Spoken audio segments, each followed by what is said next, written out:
എന്നെ തരൂല.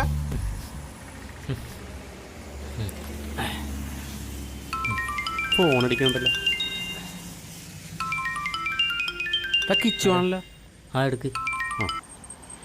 ആ കിച്ചു പറയടാ, എന്തൊക്കെയുണ്ട് വിശേഷം? കിച്ചോടാ. എന്താണ്? ആ ആ കുഴപ്പമില്ലാണ്ട് പോണ്. മതിച്ചേട്ടൻ എന്തെടുക്കണടാ? ആ നടന്നേടാ നോട്ടെ. എങ്ങനെയുണ്ടോ അവിടുത്തെ വർക്ക്? എന്തായാലും നീ ഒരു കൊല്ലം അവിടെ പിടിച്ചേക്ക്, എന്നിട്ട് പോര്. ആ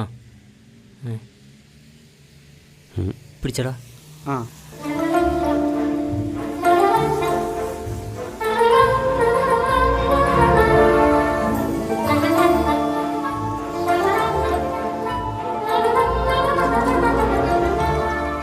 എന്താ കണ്ണ?